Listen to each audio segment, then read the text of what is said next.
Welcome everybody to this session, track MI002, Integrating Innovation and Manufacturing Value Chains in Africa. As we know, this year's convention theme is Advancing Biomanufacturing in Africa through Innovation. And this track captures the essence of the entire convention in possibly the best way we could think of.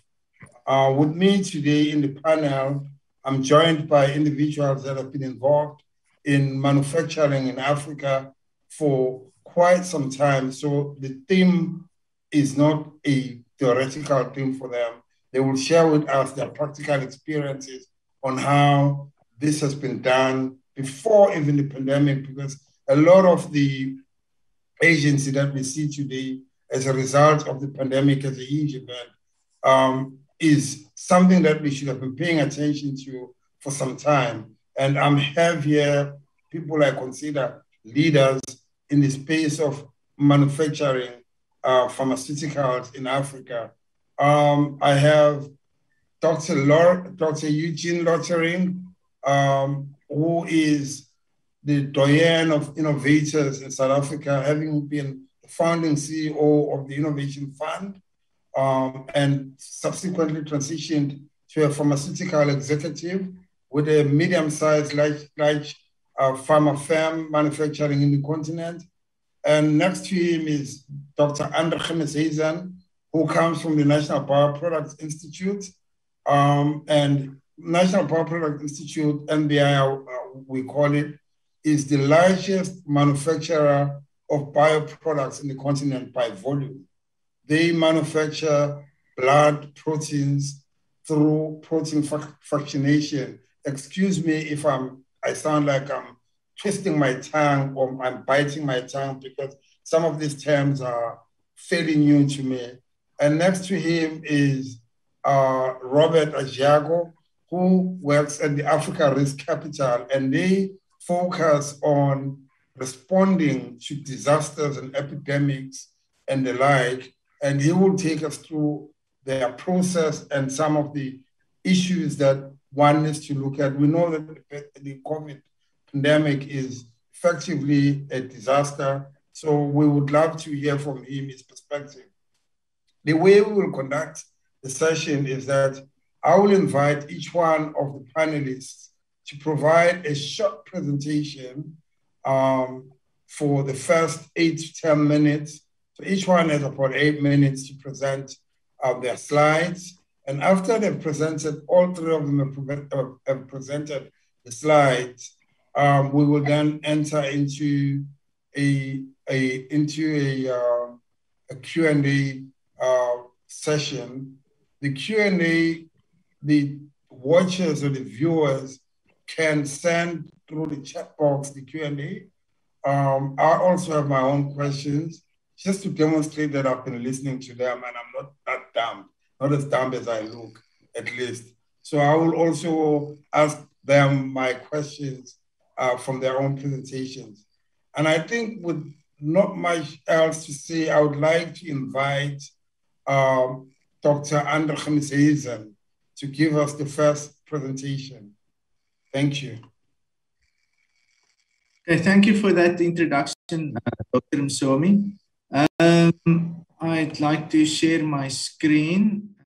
Thank you everyone, and thank you for the opportunity to present at the BioAfrica Convention of 2021.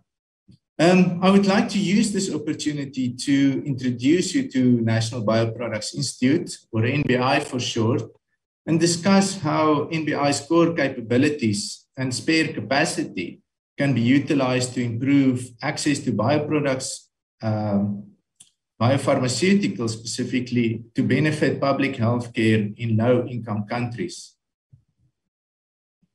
We are all familiar with how biopharmaceuticals have revolutionized healthcare in high-income countries, including the treatment of cancer and chronic conditions such as autoimmune diseases, to name but a few.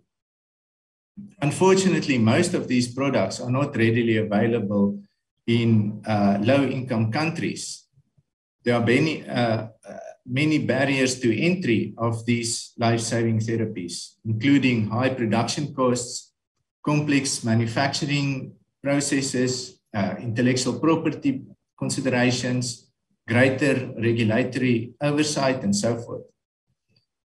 However, well-considered value chain integration can optimize the capabilities of various role players, thereby reducing costs and expanding distribution, ultimately to the benefit of the patient. The synergy between suppliers of APIs, especially biological products with complex manufacturing processes, and local companies with aseptic fill and finish capabilities can unlock the value of local production and supply and create a platform for further innovation and expansion. A textbook example of this is COVID-19 vaccines. As the pandemic necessitated the speedy integration of value chains to remove production bottlenecks, maximize output, and ensure much needed vaccines get into the arms of the global population. So I'd like to put forward NBI as a potential role player in biopharmaceutical value chain integration that can be achieved locally to the benefit of the South African as well as sub-Saharan African patients. So NBI may not be familiar to everyone in the audience, so I'd like to take a bit of time to tell you more about NBI and its products. Well, we are a fully fledged South African manufacturer and supplier of biopharmaceutical products and medical devices. We are located in Pinetown, close to Durban in KwaZulu-Natal, South Africa. We specialize in the production of therapeutic proteins that's derived from human plasma, using a process technology called cold ethanol fractionation to separate and purify the proteins of interest from the plasma. So our main products include clotting factors used in the treatment of hemophilia, immunoglobulins for intravenous administration, used in the treatment of primary immune deficiencies and so forth, human albumin. We have a dried plasma product as well as a range of hyperimmune immunoglobulins. As you can see, our product packaging here in this image. We supply our products mainly to South Africa and several SADC countries, and we are in a process of expanding our registration in other countries, ultimately to supply them as well. Well, we are mostly self-sufficient with limited value chain integration at the moment. We manufacture mostly our own APIs from the human plasma. But to maximize final product availability, we also process APIs supplied by third parties. And then we outsource some QC testing as well as distribution. As a manufacturer and supplier of sterile injectable therapeutic proteins, we have all the elements in place to produce and test these under GMP. So our manufacturing environments include the grade C API production suites, grade C fill and finish areas, and grade A aseptic filling suite. We have large and small volume filling lines. You can see the volumes there, as well as an ampule filling line. Production is supported by utilities such as water for injection, pure steam, cooling systems, and so forth. We also have QA support functions, including QC testing of raw materials, intermediates, final products. So this includes extensive protein characterization and sterility testing. We also outsource some of these tests, including pyrogen testing, but we are hoping to soon have pyrogen testing done in-house. GMP production is supported by our pharmaceutical quality system that's maintained by our QA team. And we also have regulatory support from our regulatory and clinical affairs teams. So NBI's products are typically higher value, low volume products. And our manufacturing capabilities are geared towards our large volume products. At the moment, we have a significant spare fill and finish capacity with a combined total of about 500,000 units of small volume and ample filling capability per month. So by utilizing this spare capacity, as well as NBI's core strengths and capabilities, we can get maximum benefit of the economies of scale. This in turn would lead to lower production costs, and therefore lower prices to the patient ultimately. So we have most of the requirements in place throughout the value chain to support the production of sterile biological products, such as COVID-19 vaccines, for instance, and biosimilars. However, what we don't have is access to the APIs at the moment.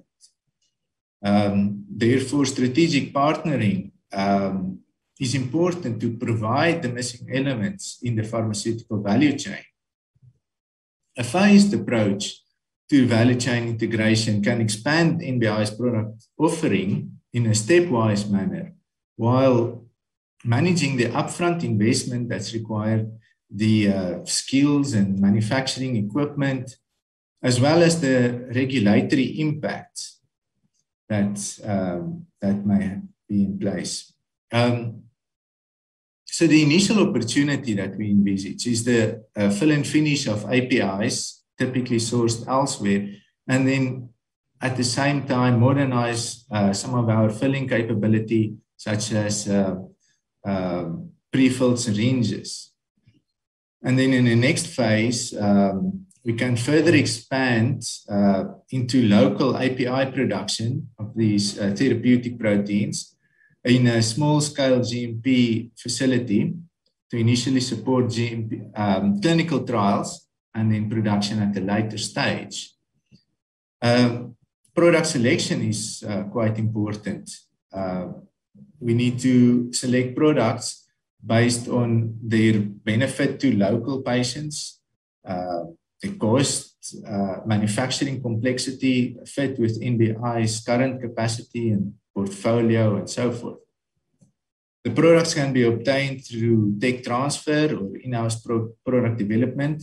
And at NBI, that's supported by our biotech department that has expertise in antibody production. At the moment, these antibodies are used mainly for diagnostics, but we do plan to expand into therapeutic proteins. But on the other hand, tech transfer offers the fastest route to the market.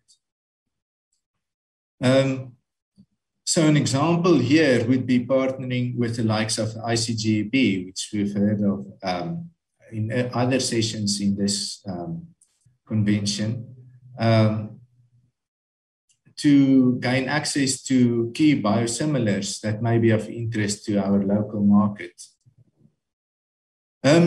Yeah, so that's my presentation. I would just like to say in summary that value chain integration with the right partners can expand NBI's product offering and our local capabilities, therefore unlocking our full potential that's in line with our vision to be the leading African manufacturer and supplier of quality therapeutic proteins to improve the lives of patients.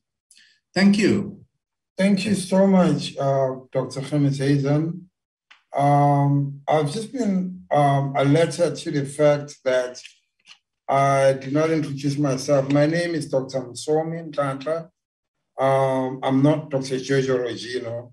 I'm standing in for him because he had an emergency after his earlier session that ended at 12. just needed to make sure that people do not confuse me for Dr. Regino in future. Thank you, Dr. Khamis. And I'd like to not waste any more time and invite Mr. Robert Ajako to give us his presentation now. Thank you, Robert. Okay, thank you very much. And apologies for the technological challenges. My name is Robert Ajako, has been said. I'm with the Africa Risk Capacity, which is a specialized agency of the African Union. And the work we do is in disaster risk management and finance for the AU member states, really supporting countries in the area of drought support, and now moving on to introduce disease outbreaks and epidemics. We do this through capacity building and also risk financing and insurance. We are not in the vaccine production business. This is an area that I, in a previous area work, was involved in remotely in the RTSS malaria vaccine development. But broadly, my background is in development and public health. And we bring to this discussion more on the contextual, and also the broad picture of why it is important for Africa to invest in this. Greetings from Ibrahima Sheikh Diong, our assistant UN Secretary General, who could not be here with us. So straight on to what I want to share with you. It will be just three messages. One is that the continent Africa needs to understand that health is wealth. The second is also the need for us to take charge of our needs, especially in the area of pharmaceuticals and biopharmaceuticals. And I think Andre spoke about that. And then the third is what are the opportunities for integration, manufacturing, value chain. So first, let's look at what the problem is that we are dealing with. The continent has the highest disease burden globally. From the last global burden of disease report that came out in 2017, I can say that not much has changed apart from COVID. The fundamentals are still the same. It is a fact that we need to deal with. The WHO estimates that in 2015 alone, our loss of productivity measured in daily, which is deaths and illness due to disease, is around $2.4 trillion. Now, if you just suppose this to the fact that the IMF also estimates the African GDP to be around 2.6 trillion. If we were a household, one can comfortably say that we spend as much or we lose as much on ill health as we make in income.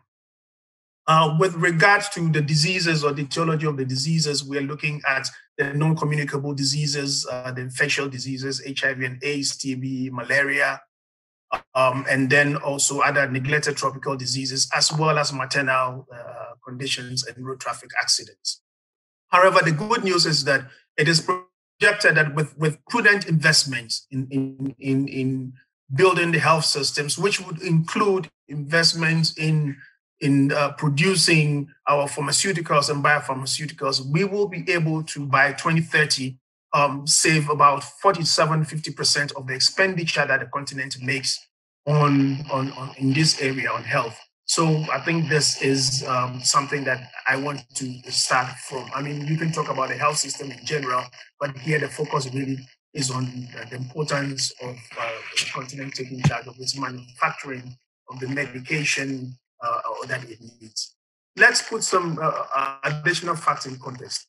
Africa imports 80% of its medicines and medical products. This is from the Africa CDC.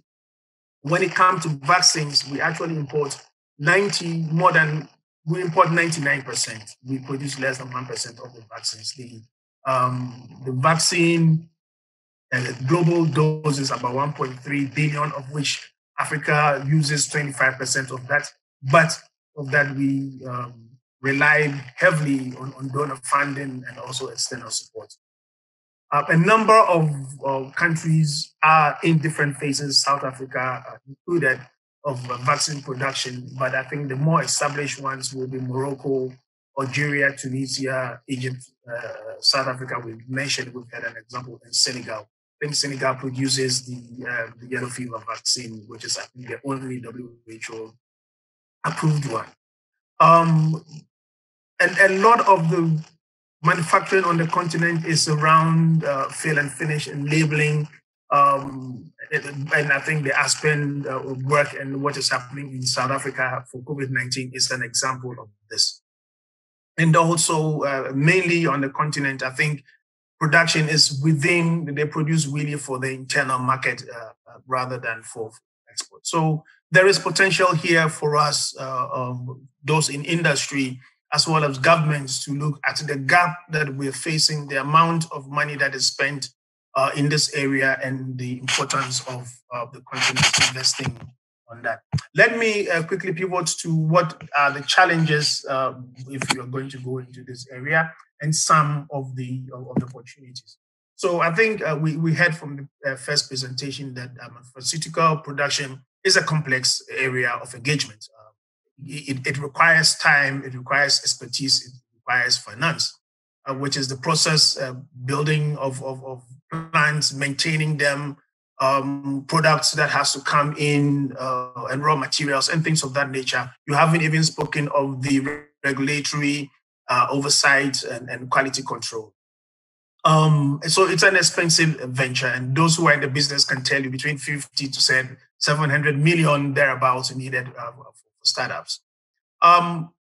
Another area that the continent shoots itself in the foot is our diverse political ambitions, and the fact that we look at ourselves really in our small, sorry to put it in quotes, in our individual country, whereas we should be looking broadly as a market. And I'll give an example later.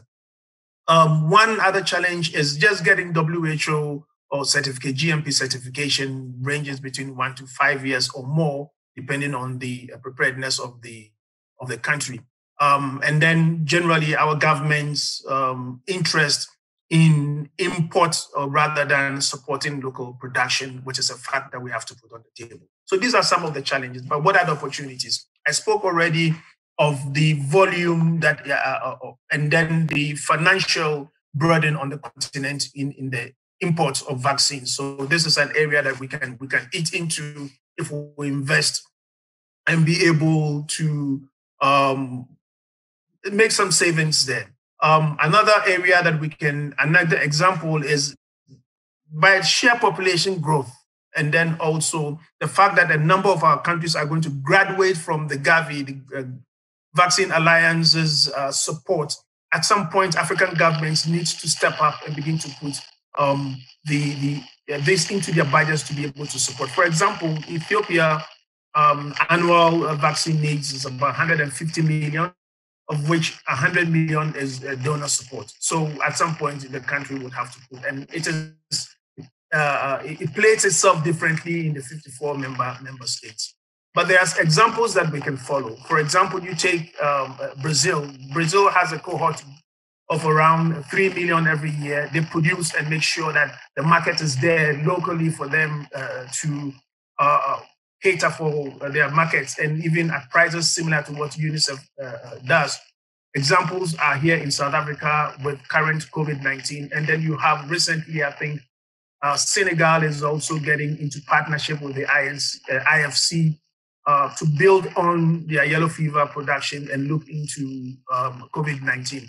So if we begin to look at our markets in regions, regionalization, and also as a continent, and break out of the individual country thinking, then the market does exist. So the question is, what is the cost benefit of getting into this? If you're looking at individual country, perhaps it will be difficult, but I think what we need to do here is to look at much broadly on a continental scale or on a regional scale, and integrate the manner in which production and also supply can be for a wider population than what we have. So broadly, this is to set into the context of the importance of getting into this area. Thank you very much, Dr. So.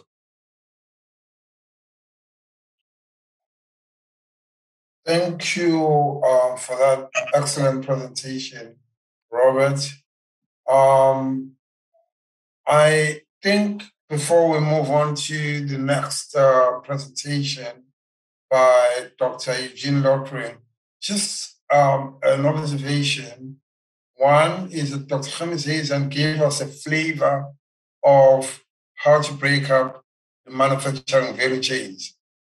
Importantly, the availability of a large-scale full finish, where he is coming from at MBI. And what Robert has just shared with us was more about sizing the demand of this product in the continent.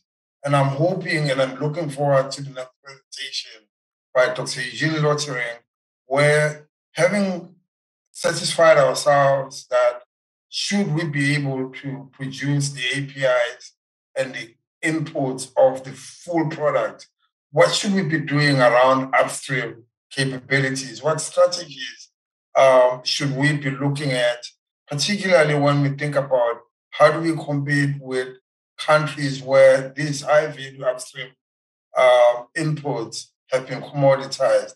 I look forward to hearing a bit about a strategy that could push things forward for the continent. Dr. Lottering, over to you.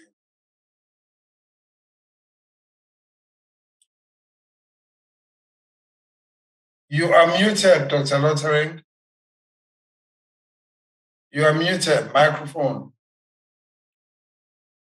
Eugene. Got you. Thanks, Dr. Msomi. I'm from a company called MCZ Pharma. I'm going to talk to you a bit about API manufacturing, which is a passion of mine. I cannot see why on the African continent we cannot go into API manufacturing. If we look at the recent COVID, nowadays we talk before COVID and after COVID. If we look at what has happened during this period of COVID and the price increases that have happened, this is from the Times of India newspaper. There's been an increase in paracetamol of about 139%, metformin about 124%, and so it goes down the list of products. And not only on the product side, on the packaging material side, increase of 100%, shipping and freight 360% of a 40-foot container, 233% of a 20-foot container. These problems, as they affect India, affect us as well, because we are totally reliant on India for import of all our APIs, specifically in life-saving medications like antiretrovirals, which is an area of my interest. Unbeknownst is that India itself is reliant on its key starting materials and other intermediate chemicals on China. 70% of all APIs and key starting materials and intermediate chemicals that are used by Indian API manufacturers come from China. And in this regard, when COVID happened and China shut down its borders and affected India, India was unable to supply all its global clients with the APIs that they require and also the finished products that they make. What they have done then in 2020 is already put a program into place to promote bulk drug parks and produced incentives for companies to make 57 of the products that they have identified as key APIs that need to be made inside India to make them more self-reliant. We need to do the same in South Africa, and as you heard from the previous speaker, and the rest of the African continent. I see no reason why we can't establish an API hub in South Africa, at least starting out with the products that address the burden of disease that we have in South Africa and also in Africa. In my journey in this regard, I attended a symposium on continuous flow reactors. Continuous manufacturing is the new advanced manufacturing technology that is being introduced into the pharmaceutical sector. At the symposium, a presentation was done by the head of R&D of Sanofi, Nhlanhla Msomi, who was presenting on a one-stop method that they had developed in partnership with the University of Durham and MEPI to make an antifungal product called flucytosine. I then spoke to them to try and access this technology, to manufacture this technology locally for use throughout the African continent. This is essentially the pilot facility that was conducted by MEPI. MEPI is a continuous manufacturing and engineering shop based in France. For the chemists and chemical engineers in the audience, the most expensive part in this process is the SiC reactor, which is silicon carbide reactor, which costs about 1.2 million euros to put into place. The rest are ready-made pumps and valves that are readily available. Of interest to me is breaking that up into segments that I needed to know in terms of manufacturing the product locally. For commercial scale reactor, there's a Corning reactor which is available as indicated. They had isolated in the pilot scale, they were able to get a yield of between 73 and 80% at a purity level of 98%. And when they recrystallized the product, it went to a purity level of 99.8%, which of course exceeded the pharmacopoeia standards of the US and the EU. And with a yield of 80%, it meant that this product could be manufactured industrially. Sorry, I went the wrong way. Where we are now, we're conducting feasibility and basic engineering studies. We're going to select one of two service providers internationally. Key to this is a fluorination step. We happen to have fluorination expertise in South Africa via Pelchem. So the product can be manufactured. And in a couple of years, we hope to deliver a turnkey plant facility for the manufacture of flucytosine. The importance of flucytosine, besides it being an antifungal, it's also an input chemical into the manufacture of emtricitabine. Right now, in government tender for ARVs, they're asking for about 300 tons of emtricitabine and about 2,300 tons of lamivudine. This work is being done in partnership and consultation with Professor Watts at Nelson Mandela University. So in about a couple of years, we should have a turnkey plant for continuous manufacturing of flucytosine. Thank you. Thank you so much for that, Dr. Lottering. I would like to invite the audience to post their questions on the chat box. But before that happens, I'm going to use my facilitator's prerogative and just maybe ask the individual panelists a question that is directly related to their presentations. The first person to, I think will draw the straws, and I think I've drawn Eugene's name because he's just finished. So I'm hoping that it's still fresh in his mind. I have a question, and I think it stems from the presentation that Robert made earlier on, around why is there a need to manufacture locally if the Far East is cheaper? Why would you? Because one of the biggest arguments has always been that we cannot compete with the Far East, and that is whether India or China, from a price perspective. Why do you think there's a need for us to pursue a local manufacturing? By local, I mean a Pan-African manufacturing play when we can get these things cheaper from the Far East? And how can innovation, just as as an additional point, how can innovation ensure that we are competitive in terms of cost and in terms of quality? Thank you very much, Dr. Msomi, and thank you to my co-panelists. It's good hearing your perspectives as well, which enriches mine. I think that there are a number of ways you can look at this. One is the short-term response is what we all say, that is far cheaper now. But if anything, COVID-19 has shown us that when push comes to shove, when everyone needs vaccines, we are always the last in the queue. It was the same for the H1N1 pandemic, which wasn't full-blown like this one. In that one also, Africa is the last to receive. You go back 20 years, the HIV and AIDS pandemic, when it was budding in Africa, we were the last to have access to ARVs. So it is really not, it's not feasible. It is not something that we can keep doing. It's imperative for our health security for us to invest in. It may not be, the short-term investment may not yield the gains that we're looking for, but I think for long-term, as a continent and as a people, that sustainability is there for us to take into it.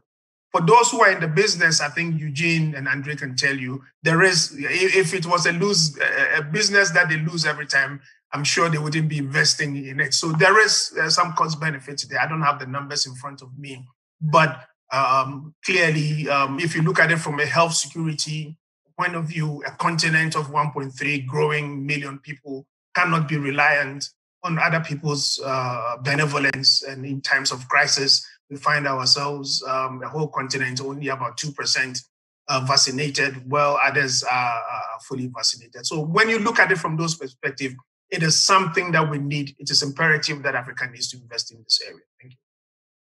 Thank you so much. Maybe Dr. Lottering, you want to take a stab on your point of view from a science perspective? I think it's a competitive edge that companies in the Far East and elsewhere have utilized against us in saying that it can't be manufactured locally.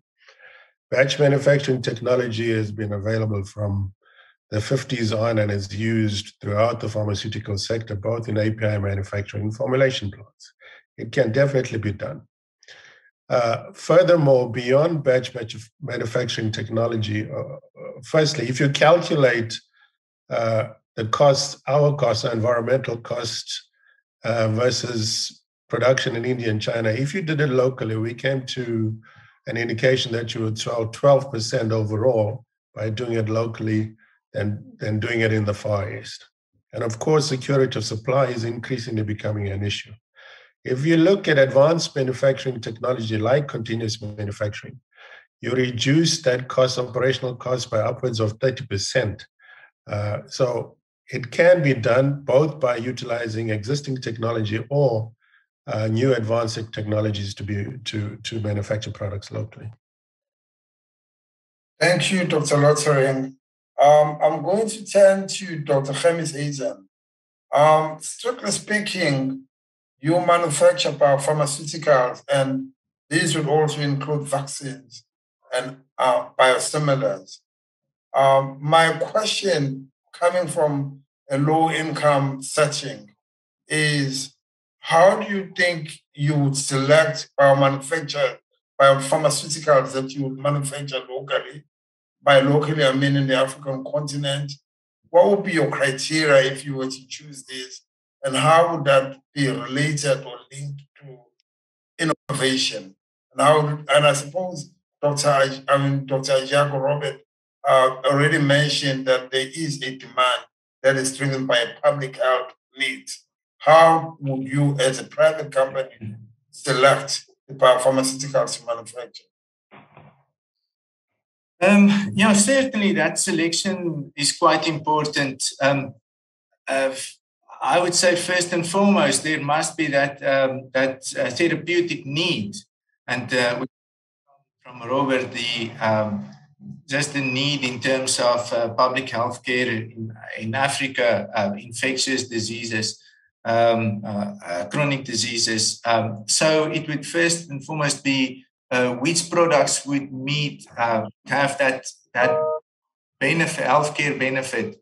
Then availability of the manufacturing technology through tech transfer or perhaps even in-house development, even though that would take us much longer. And I would say speed to the market is certainly important. Then there is the compatibility with what we've got in place. So I mentioned our strength in manufacturing protein therapies, characterizing those, the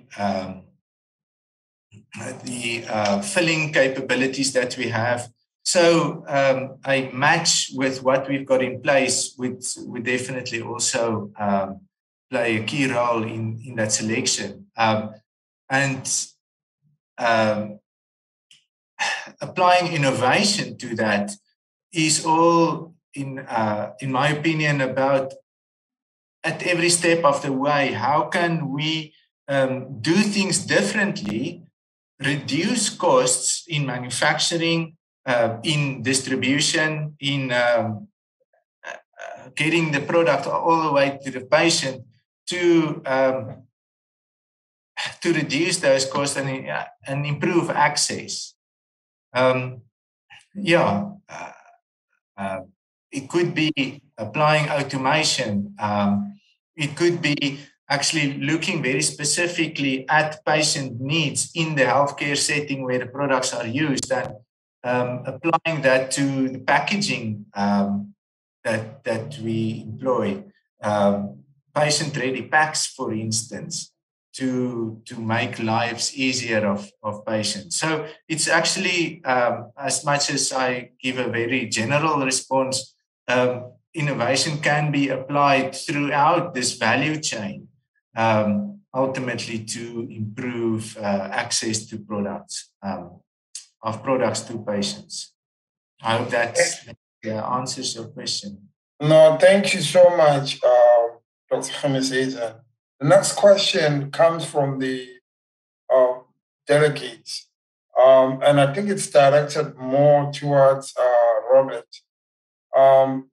Should the AU Ministries of Health and the consolidated or harmonized AU regulatory bodies, as we know that these are being put together, should they be spending a bit more time encouraging Far East manufacturers to partner with African firms by way of transferring the technology and the like? How do you look at that as a possibility to deal with issues of security of supply? Robert. Thank you. I think the AU is actually working a lot in this area. There's a team led by Dr. Michel CDB. I think they're looking at harmonizing medicine, the procurement of medicines on the continent. So there's some work happening there. And then you talk also about the efforts that are going into manufacturing. But I have a few examples of how we can do this. There is a Senegal example recently of I spoke about with funding from IFC to help them. They already have the capacity to improve on that for COVID-19.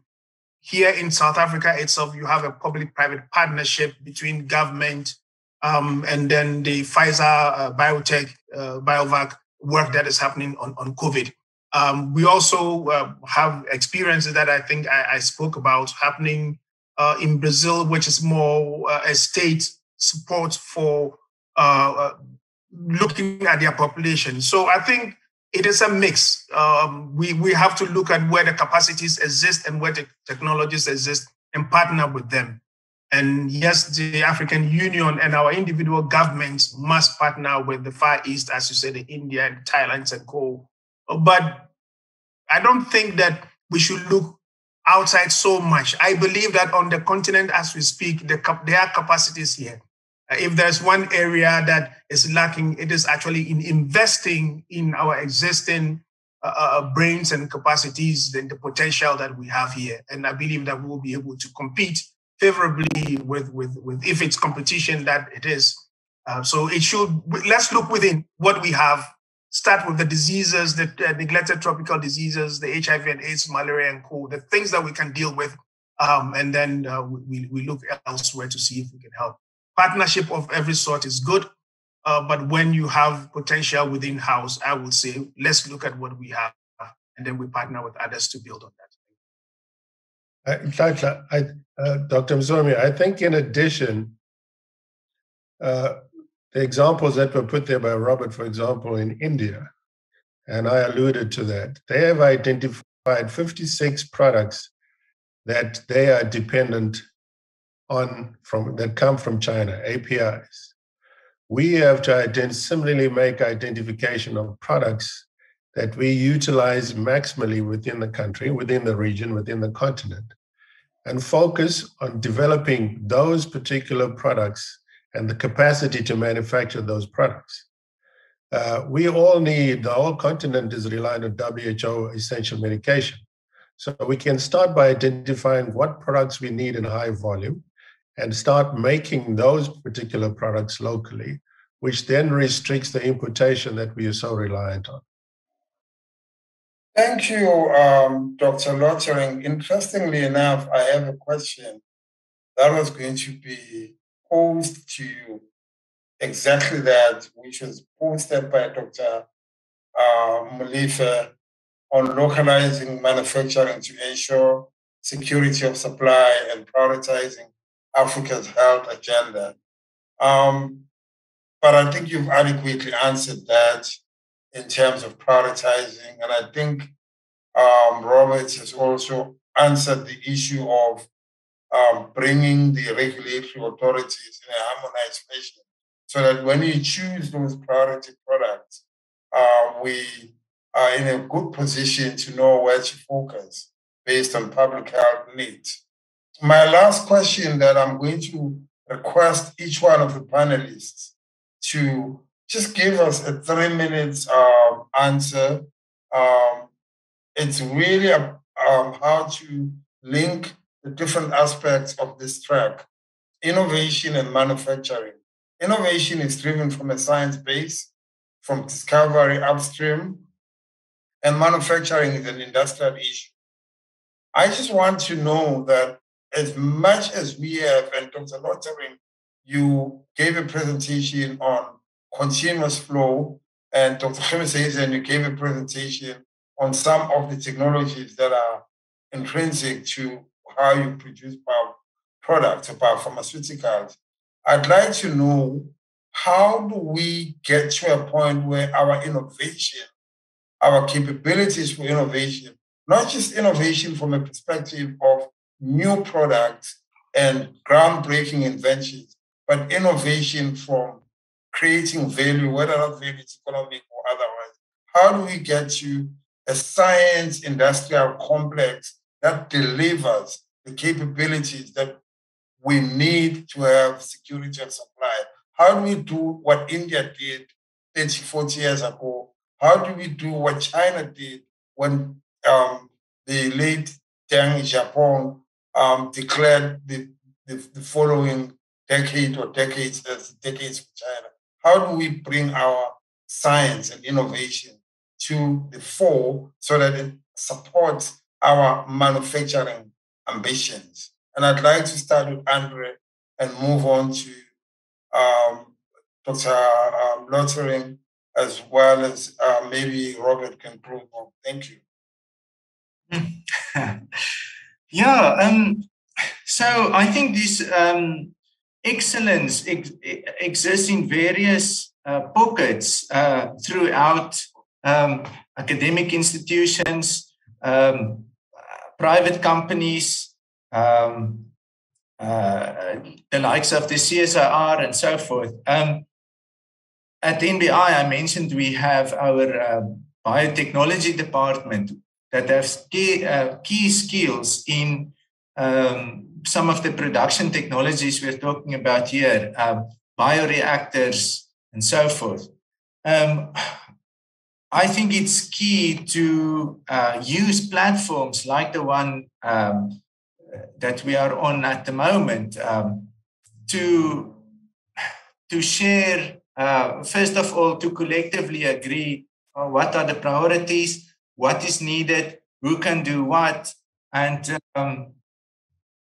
add investment to that to maximize what we have available and to achieve ultimately the development of key products, go through the regulatory and the clinical evaluations, clinical evaluation, regulatory approvals, and ultimately to production. I think we will always be competing with importers of these finished products from the US and so forth. As I mentioned, there's all these barriers to entry and things such as the exchange rates, the single exit price, and all of those are things that we are good at managing, but which can limit entry of those products. So careful selection of the products, the key skills that we've got to manufacture, and then just working together, I would think, is what's needed. Thank you. May I request Dr. Lotsering?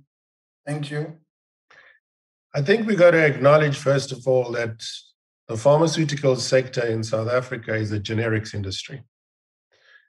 And it sometimes clashes with what comes out of university, which is, of course, driving for innovative and new research projects. And that tends to guide it away from the particular industry. The entry point, if you accept that it's a generics industry, then we go to recognizing that the law in South Africa permits research and development on existing originator products 5 years before the expiration of the patent. That is a tremendously long time and a tremendously big opportunity from a pharmaceutical sector perspective of developing a new product or reverse engineering an existing product and incrementally improving that product to put into the particular sector. Then we need to develop a specific pharmaceutical hub where, like the other examples of India and elsewhere, where the common facilities that all pharmaceutical companies are going to need, effluent treatment, solid waste, dealing with solid waste, purity of water, good energy supply must be put into place.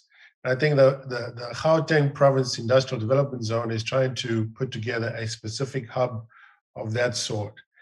And then I think you need somewhat of a disruptive strategy within the pharmaceutical sector in South Africa, in that things are still done in the old way pre-1994. And the same ties are in existence, and therefore the industry can continue as is. We need to find ways to transform the sector and create opportunities for new entrants into the marketplace, new Black-owned companies to come into the marketplace and supply, and in such way the industry will grow. Thank you. Thank you. The last word for Robert, floor is yours. Thank you very much, Dr. Msomi. I think there are a few areas that I can add to the discussion. My co-panelists have spoken about this, but if there's one area where we need to start from, I think the first is political will. Our governments need to come to the table and support these burden pharmaceutical work that is happening on the continent. I'm looking at the map that I shared earlier. There is work in Egypt on typhoid. So there's so much happening that we need to really connect together. It is a public-private partnership with academia underpinning that with the science. A lot of the COVID work has been work that has been done in academic institutions that are seeped into industry. So we need to also begin to connect those dots around how we benefit from all those research. and the collaboration around scientific partners on the continent. There is a need for capital, local as well as external capital. And I think investment is needed in this field for us to go beyond the 1% production that we have. So capital holders in Africa with their collaborators must begin to look at this as an area of incentive. A fourth area will be harmonization. I think the African Medicines Agency will begin to provide us that harmonized platform where we can have medicines from one part of the country move, a continent that is move around without the registration that is needed from every place. I think those are all barriers that needs to be dealt with. And then finally, I think individually, we need stringent regulatory bodies in as well as a supra-continental stringent regulatory body to ensure quality of the medicines that come out. So these are some of the areas that I believe my contributors has also spoken about that can help us to really move the agenda forward. Thank you, Dr. So. Thank you so much. I think you had such an insightful discussion, which unfortunately has come to an end. And I would like to thank the panelists for such a robust engagement. And I am very, very positive or optimistic that there will be another discussion like this, because there was a time that a discussion of this nature was needed. It is now. Thank you for taking the time, and thank you for the viewers for taking the time to listen and for posting the questions. To those who've posted questions that were not answered or asked, we would follow up with written answers to them because we will provide or forward the questions to the panelists. Thank you so much. The session is adjourned. Thanks.